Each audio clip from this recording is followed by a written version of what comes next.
Nossa, que período cagalhofado que a gente passou.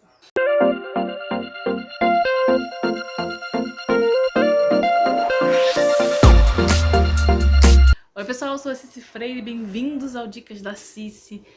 Na terceira, quarta, quinta, nem sei qual tentativa de fazer com que esse canal volte a funcionar como ele era antigamente. Eu senti muita falta de vir aqui conversar com vocês, mas ao mesmo tempo eu não tinha muito ânimo. Era muita coisa acontecendo. Não muda muito, né? O barulho continua lá fora, a vida continua correndo, né? Mas era muita coisa acontecendo, eram muitas ações a serem tomadas, muito corre, né? O povo já fala por aí que quem vê feed não vê corre. E eu acabava pensando, amanhã eu gravo, depois eu gravo, e passava uma semana, passava 15 dias, passava um mês. E 2022 tá batendo na porta, né? Vou procurar algumas tags aí que eu possa fazer esses dias, mas hoje, especificamente, eu vim falar dos meus lidos de dezembro. Ontem no Instagram até falei que quando eu fui fazer a contagem dos livros que eu li, eu até me surpreendi, porque acabei lendo muito mais do que eu achei que tinha conseguido. Não bati a minha meta, não cheguei nem perto do que eu tinha estabelecido de meta pra mim no início do ano, mas a gente faz o que pode e acho que eu me virei até muito bem, porque eu fui acrescentando alguns livros durante o ano. A partir de agora, vocês também vão encontrar aqui no canal algumas dicas de leitura espiritualista, tanto Kardec quanto umbandista, porque eu ando estudando muito, então eventualmente teremos livros e eu farei resenhas separadas, porque eu sei que não é um assunto que agrade todo mundo, mas o canal é meu, o canal é eclético e a gente tem que ter espaço para tudo, né? Então, vamos lá. A gente vai conversar um pouquinho sobre as leituras de dezembro. Eu comecei dezembro terminando um livro kardecista. Então, se você não quiser saber do assunto, eu vou deixar um aviso quando acabar esse comentário para você pular direto para o próximo livro, tá? Então, eu comecei lendo Exilados por Amor. Para quem conhecia a Zíbia Gasparetto, que já passou dessa para outra, né? Esse livro é psicografado pela Sandra Carneiro e editado pelo mesmo espírito que acompanhou a Zíbia na carreira dela, que foi o Lúcius. Então, assim, para quem já está acostumado com o jeito, com a narrativa do Lúcius, pode procurar Exilados por Amor, tá? Eu vou fazer uma resenha um pouco mais extensa, num vídeo só para ele, tá? Mas já vou deixar os espiritualistas aqui antenados, beleza? Sente falta da Zíbia? Se sentiu órfão quando ela fez a passagem, não sabia o que ia ser de você sem o Lúcius? Vá procurar os livros da Sandra Carneiro, beleza? Exilados por Amor é uma história muito linda de amor, amor ao próximo, amor incondicional, não um amor carnal dos romances, né? Um amor mesmo que abraça a gente e tá aí para guiar a gente, que aceita os nossos erros e que tá disposto a ajudar a gente a consertá-los, tá? A editora é a Viva Luz. A única coisa que eu até vou falar sobre isso é porque é uma edição... As capas espíritas melhoraram muito, né? Aqui ainda não pode ser considerada uma capa, mas faz sentido, tá? Dentro da história. A única coisa que eu achei essa edição muito frágil, meu marido teve que colar o miolo 2 vezes. E olha que a gente manuseia com muito carinho aqui, eu e minha mãe. Mas enfim. Beleza, esse foi o meu livro de estudo aqui que eu li em dezembro, né? Que eu li e consegui terminar, porque eu tenho outros que eu não terminei ainda. Aqui acaba a parte de espiritualidade. Se você não estava interessado, agora a gente vai falar de literatura em geral, tá? Vou começar pelos livros físicos e depois eu vou passar para os e-books, tá? Lembrando para vocês que todos os links para compra vão estar aqui embaixo no box de descrição. Cada vez que você usa o link, cada vez que você compra com esse link, você ajuda a manutenção desse canal que está tentando voltar pela 15ª vez esse ano. Beleza? Beleza. Eu comecei dezembro com uma bomba. E por bomba, eu quero dizer que eu já li tá até ali, já separei até, porque eu não vou ficar com essa trilogia, com essa série. É aquela trilogia do Decadent Duke Society, da Madeleine Hunter, autora best-seller do New York Times, tá? E publicada pela Charme. O primeiro livro, gente, foi sofrível, porque a tradução tava péssima. Não teve uma revisão da tradução. Então, várias vezes, não só eu, como eu vi outras pessoas por aí no BookTube falando da dificuldade de entender algumas cenas por conta da tradução que não tava lá essa cocada toda, né? Enfim, mas li, falei assim, já tô com eles na estante, o terceiro tá ali, vou dar a chance pro segundo. E aí eu digo, Madeleine Hunter definitivamente não é pra mim, o que muito me preocupa porque eu tenho outro livro dela aqui, A Herdeira em Seda Vermelha. Tá no plástico ainda, mas eu não sei se eu vou dar andamento. Na verdade, eu tenho até o outro antes desse, que esse também é uma série. Eu não sei se eu vou dar andamento às leituras dessa autora, porque eu não consegui me identificar com os personagens que ela escreve, tá bom? Duque Devasso. A gente tem aqui a história do Gabriel St. James e da Amanda Waverly. Tinha tudo para ser legal. Tudo. A Amanda, ela leva uma vida dupla. Ela é secretária de uma lady, mas ela também faz algumas coisas. Ela é uma ladra, né? Ela tá roubando algumas coisas por um motivo que vai explicar lá no final do livro. E vai explicar assim, muito mal e porcamente. E ele é o Duque Devasso. Poderia ter dado certo? Poderia. Envolve uma mulher de máscara seduzindo um homem que não sabe quem ela é? Envolve. Rolou química? Não rolou, gente. Por mais que eu tenha feito muito esforço, por mais que eu tenha... foi um livro que se arrastou no meu dezembro, demorou. Quando eu acabei ele, eu acabei cansada, pensando assim, gente, o livro tem 333 páginas, podia ter 130. Direto ao ponto.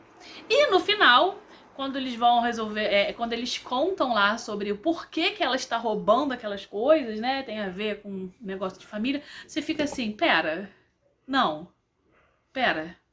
faz sentido.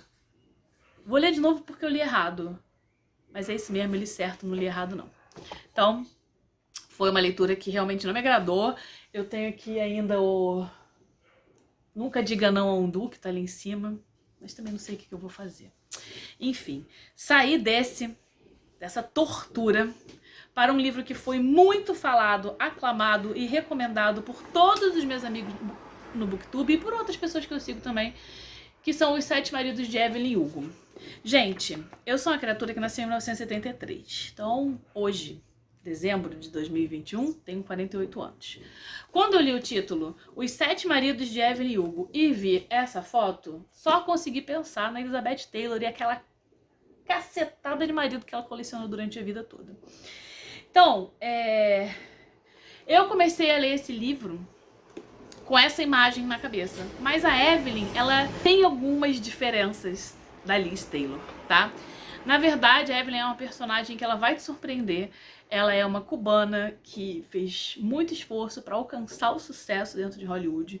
E é bem bacana porque aqui hoje em dia a gente já tem alguns históricos de atrizes que vieram a público para contar algumas coisas, mas a Evelyn conta isso aqui lá na década de 40, 50, não sei. Aqui inclusive a gente acompanha o 54.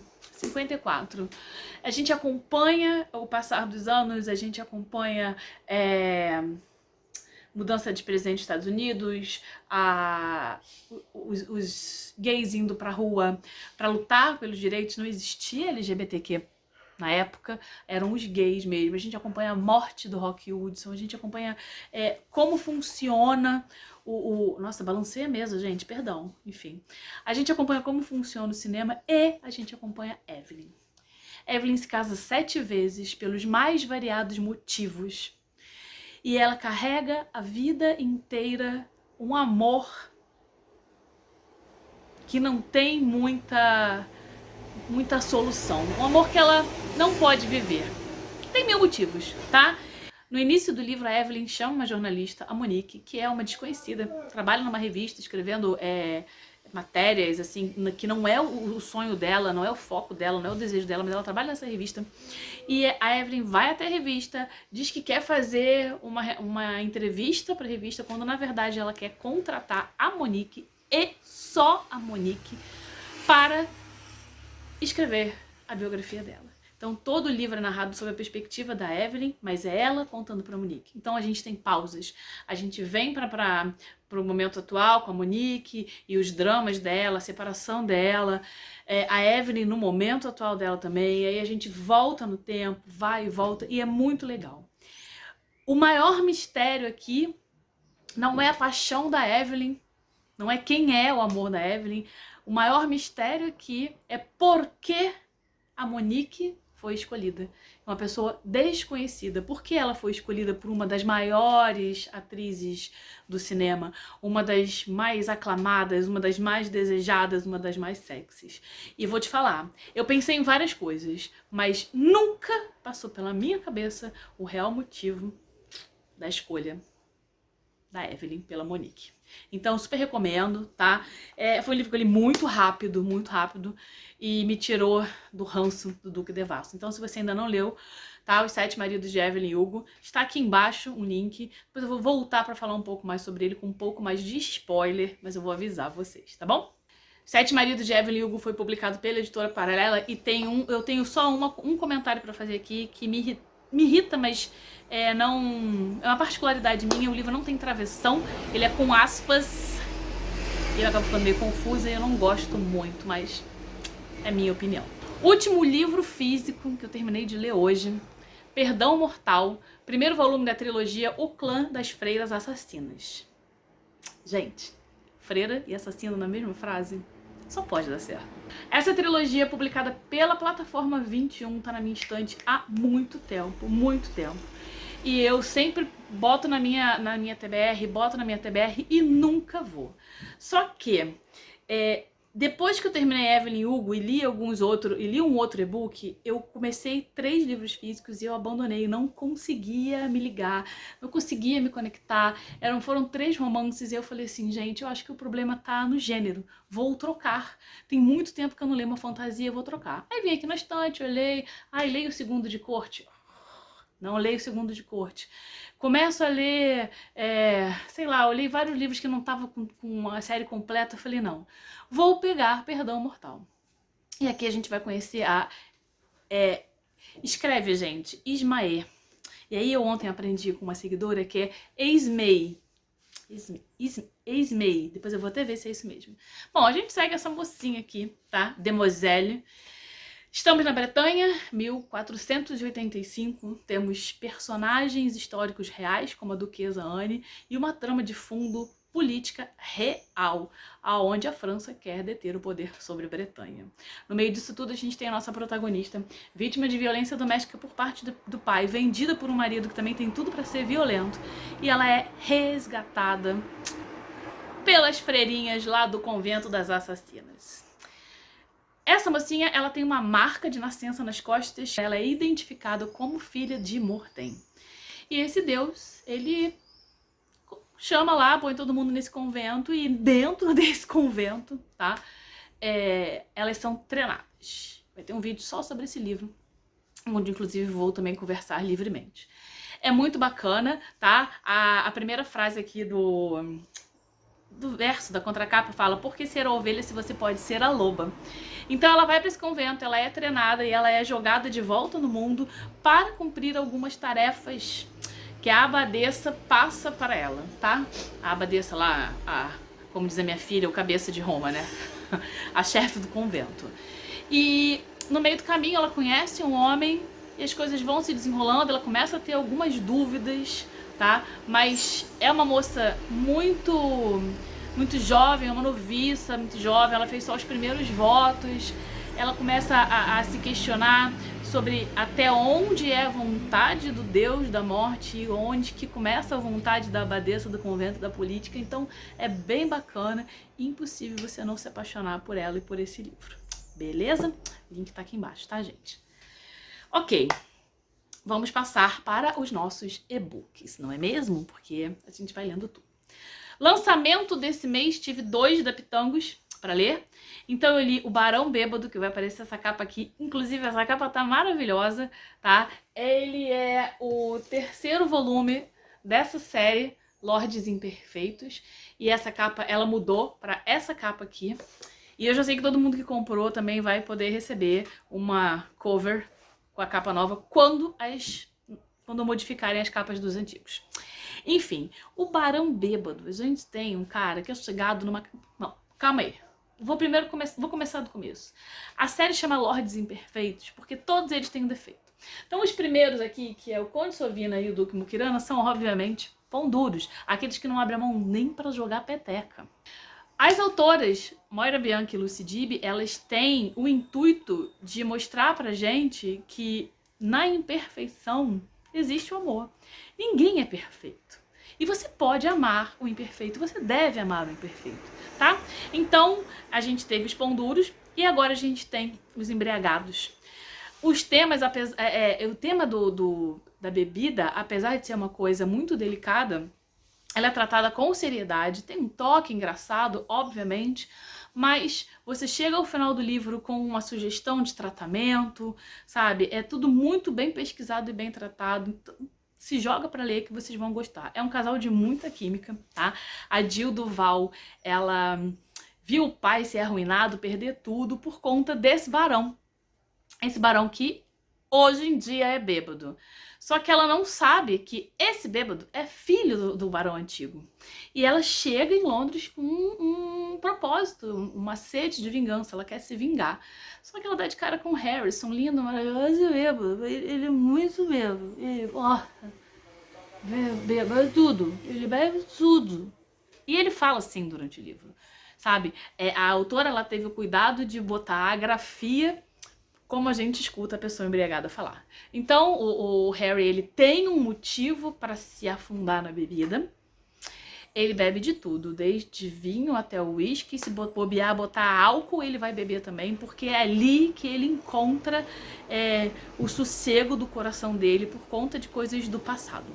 E a Jill, quando ela resolve que ela vai se vingar dele, ela precisa comprometer ele, né? Pra ele poder casar com ela e ela ter acesso a tudo. Mas, gente, obviamente, é um romance. As coisas se desenrolam de uma outra forma. Os dois acabam se apaixonando. É um casal com bastante química. Ela acompanha ele na cachaça, é muito engraçado. E no final você percebe o que ela vem fazendo. Se em algum momento você tem raiva dela, quando você chega no final você descobre que tudo tinha um motivo e é bem legal, tá? Então, os meus dois romances de época foram o Barão Bêbado e o Duque Devasso. O Duque perdeu pro Barão de longe. O segundo lançamento da Pitangos que eu li foi Deliciosa Sedução, e a gente vai conversar sobre isso depois lá no Instagram, que eu tenho algumas coisas pra contar pra vocês, tá? Mas Scarlett Salvage ficou em primeiro lugar no ranking no início desse ano, durante muito tempo, com Meu Chefe Indecente, que também vai aparecer aqui, e sumiu durante o ano, atribulado, confuso, se é que vocês me entendem. E agora, no final do ano, apareceu de novo com essa novela. São 96 páginas, onde vamos conhecer Cassandra e Mateus. Nenhum dos dois está afim de ir pra porcaria de festa de Natal nenhuma, mas acabam viajando pro sítio dos pais da Cassandra. E lá eles se encontram, tá? Ela tomou um pé na bunda do namorado, que trocou ela por uma outra mulher, e ele saía com uma pessoa que também trocou ele por um cara mais velho, mais rico, mais bem sucedido, e ele teve que engolir isso, não teve jeito. Eles se encontram e a química começa a rolar. Tranquilo, leve, sem dramas, perfeito pro seu final de ano, início de ano, leitura para um dia só, tem bastante cena hot, tudo muito bacana, no final de aquecer o coração, e já tem resenhas rolando por aí, então Deliciosa Sedução da Pitangos Editorial, aqui embaixo o link.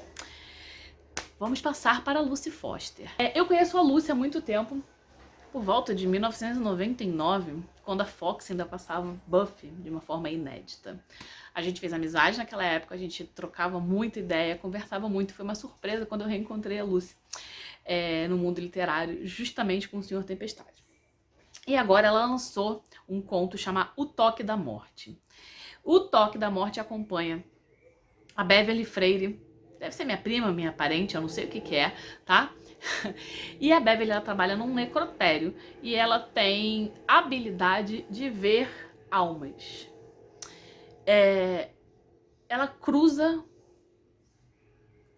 com um cara maravilhoso, gostoso, caminho, Samael. E ela fica apaixonada por ele E eu não posso contar muito porque são 35 páginas, é muito pequenininho, é um conto, tá? Vale muito a pena, se você gosta dessas coisas sobrenatural, com romance, vale muito a pena vocês irem conferir, principalmente porque a danada deixou o final aberto, né? O final está ali em aberto, pronto para ela explorar o mundo da Beverly e dessas almas que a menina vê. Então, bem legal, foi uma leitura muito rápida, eu gostei bastante, tá? Espero que Lucy esteja assistindo esse vídeo, sente a bunda na cadeira e escreva a história completa. 400 páginas eu acho que me agradaria muito, tenho dito, tá?